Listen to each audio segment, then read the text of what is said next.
दोस्तों, अभी बड़ी जानकारी मिली है कि रोशन रोही को का जो बेल है वो फाइल की जाने वाली बात आ रही है और रोशन रोही के जो वकील हैं शिवनंदन भारती, वो अब इस मामले को देख रहे हैं, हर तरीके से निकालने की कोशिश करेंगे रोशन रोही को। लेकिन पूर्व आईपीएस ऑफिसर अमिताभ दास सर से जानेंगे कानूनी पहलू और कई सारे मामले हैं कि आखिर बेल फाइल होने के बाद मामला क्या होता है, कितनी सारी रास्ते होते हैं, कैसे गुजरना होता है, प्रोसेस, सारे मुद्दे पे सर से ही जानेंगे। सर, स्वागत है आपका। धन्यवाद आपका। सर, बेल फाइल होने के बाद जो है तो आरोपी रोशन रोही के बारे में जो मामले आ रहे हैं तो उसमें क्या क्या प्रोसेस से गुजरना होता है, आखिर पुलिस की टीम क्या करेगी, इसमें वकील क्या करेंगे, जज साहब की भूमिका क्या होगी, क्या कुछ मैनेज करना होता है, सिचुएशन को हैंडल करना होता है।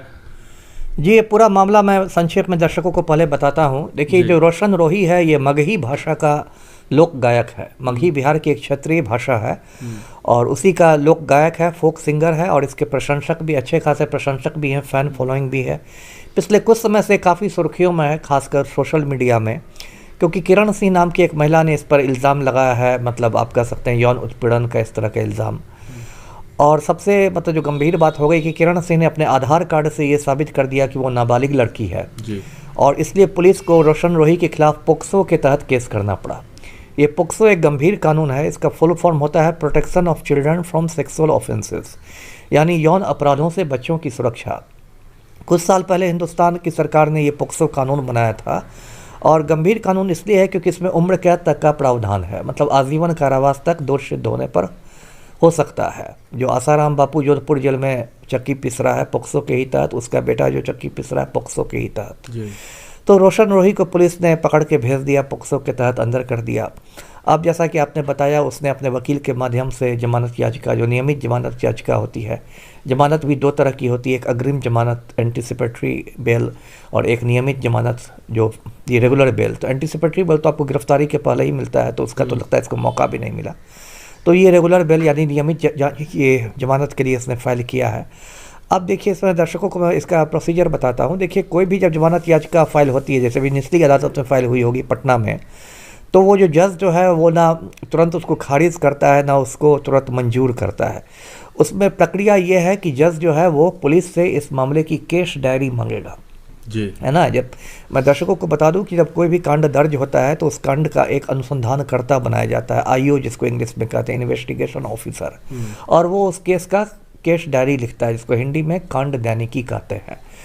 तो वही अनुसंधान करता होता है, वही उसमें चार्जशीट फाइनल करता है फाइल, ये वही फिर फाइनल रिपोर्ट देता है, सब वही करता है।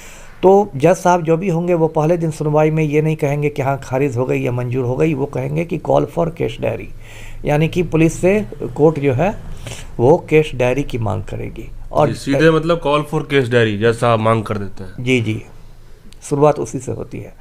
और उसके बाद जितनी भी केस डायरी लिखी गई होती है, कई बार होता है कि आईओ थोड़ा सुस्त रहा या उस पर ज़्यादा दबाव रहा तो उतनी केस डायरी उसने नहीं भी लिखी होती है, कुछ एक दो पन्ना बस एफआईआर वगैरह उतारा होता है। लेकिन जब कोर्ट से मांग होती है तो हड़बड़ा के भी युद्ध स्तर पर केस डायरी लिखता है, उसको अपडेट कर देता है, मतलब बिल्कुल जो भी उसने अब तक किया है, जो कुछ हुआ इस मामले में। जैसे इसमें वो रोशन रोही के एफआईआर की चर्चा करेगा, उसकी गिरफ्तारी की चर्चा करेगा, यदि उसने किरण सिंह का बयान दर्ज किया है तो उसकी चर्चा करेगा, यदि उसने कोई मेडिकल परीक्षण कराया है तो उसकी चर्चा करेगा, ये सब। या फिर इधर उधर गलत क्या हुआ रहता है, मैटर को इधर से उधर किया रहता है तो उस पर में उसका भी डरा हुआ रहता है पुलिस, जो केस आयोग लिखता है। हाँ, केस डायरी तो है ही, वो तो संवेदनशील मसला है, लिखने वाला भी डरा हुआ रहेगा। उसके सीनियर अधिकारी के पास भी कॉपियां जाती है, वो भी पकड़ सकते हैं, कोर्ट पकड़ सकता है, मजाक थोड़ी है।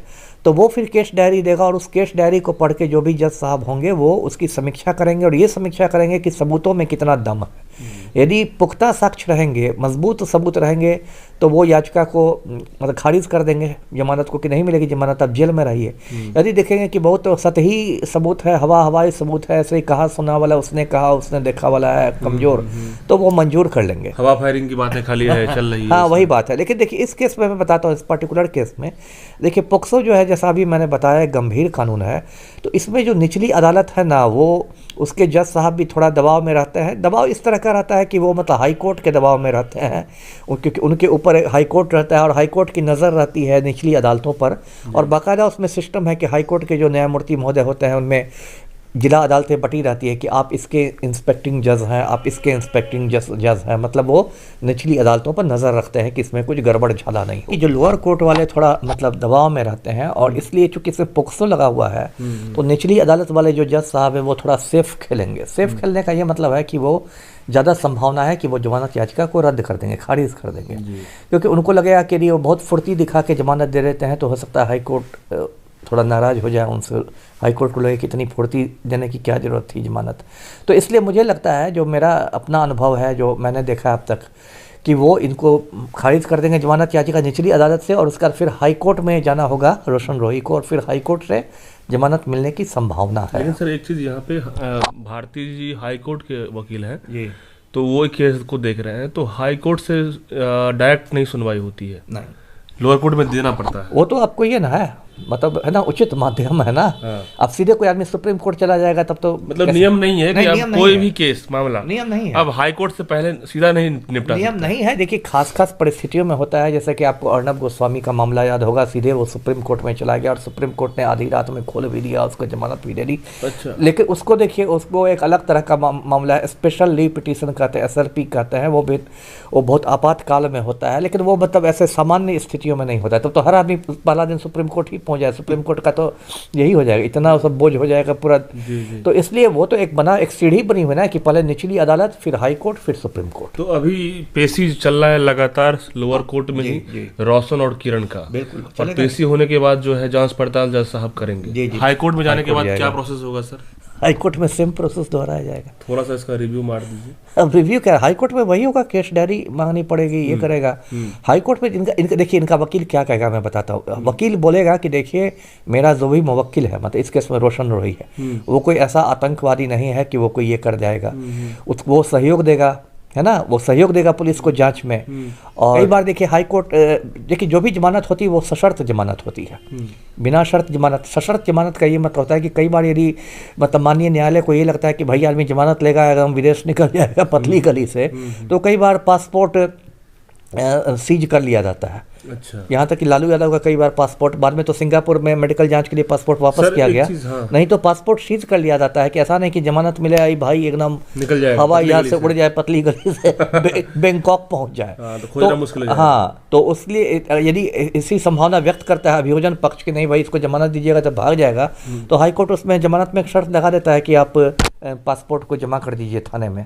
सर एक चीज, जैसे लोअर कोर्ट जब याचिका खारिज कर देगा, जमानत नहीं देगा, तो लोअर कोर्ट हाई कोर्ट पे छोड़ देगा, वही तो माध्यम ही है। और सर एक चीज यहाँ पे ये आता है कि सबको पता है कि पॉक्सो का मामला यहाँ पे क्या है, कितना गंभीर है, सबको पता है, लेकिन नियम है कि पॉक्सो वाला मैटर में इतना कॉन्फिडेंट नहीं हो पाते हैं जज साहब लोअर कोर्ट के कि हम सीधे इसको जमानत देते हैं। वही मैंने कहा ना, चूंकि वो बहुत मान लीजिए कोई लपड़ थप्पड़ का मुकदमा होता है, एकदम आलतू फालतू टाइप का जो होता है, उसमें तो डेली कितना को बिल मिलता है, खड़े खड़े बिल मिल जाता है ना। लेकिन बातें खड़े खड़े बिल मिल जाता है। लेकिन इसमें जज साहब भी एक बार देखेंगे कि भाई पॉक्सो लगा हुआ है जिसमें उम्र कैद का प्रावधान है, उम्र कैद का प्रावधान, तो उसमें यदि इतना जल्दी से दे दिया जाए तो फिर हाई कोर्ट की भी वक्र दृष्टि हो सकती है निचली अदालत पर, है ना, क्योंकि क्यों आपने दे दिया, क्या कुछ दाल में काला है, ऐसा भी लग सकता है, बहुत तरह की बातें होती तो कहीं ना कहीं सर लोअर कोर्ट से बेल फाइल की आज बात आ रही है ना। बिल्कुल, अभी लोअर कोर्ट में जाएगा और जैसा मैंने कहा जो मेरी समझ है, लोअर कोर्ट केस डायरी मंगाएगा और उसके बाद इसकी संभावना ज़्यादा है कि जमानत याचिका खारिज हो जाएगी, लेकिन हाई कोर्ट से कुछ महीने बाद जमानत मिल जाएगी। जी, तो इसका मतलब मोर्चा संभालेंगे हाई कोर्ट के वकील जब लोअर कोर्ट से मामला निकल के आएगा। लेकिन जैसा आपने बताया जो इनके वकील साहब हैं वो हाई कोर्ट में भी प्रैक्टिस करते, तो ठीक है, मोर्चा वकील साहब ही संभालेंगे, लेकिन उनका मंच बदल जाएगा, निचली अदालत से वो उच्च न्यायालय पहुंचेगा, उच्च न्यायालय पहुंचेगा। तो दोस्तों ये मामला क्लियर हो गया कि लोअर कोर्ट में जो रोशन रोही का मामला चल रहा है, बेल फाइल करने की बात आ रही है, लेकिन ये बात क्लियर है, सर ने बता दिया है कि लोअर कोर्ट के जज साहब पूर्ण डिसीजन नहीं दे पाएंगे और वो ऊपरी अदालत यानी कि हाई कोर्ट पे जो है मामला मतलब कि थोपेंगे, और हाई कोर्ट के वकील जो है शिवरंजन भारती जो बता रहे हैं वो अब मोर्चा संभालेंगे रोशन रोही का पॉस्को के मामले में बेल दिलाने को लेकर के, क्योंकि हाई कोर्ट जो है डिसीजन ले सकती है, दे सकती है, और उसके बाद जो है जल्द जो है बेल मिल सकता है रोशन रोही को। लेकिन फिलहाल ये पूरा प्रोसेस क्या था इस पे हमने चर्चा करने की कोशिश करी। फिलहाल आप क्या कमेंट में कहेंगे, आप मुझे अपनी राय कमेंट में लिख के दीजिएगा। बहुत बहुत धन्यवाद।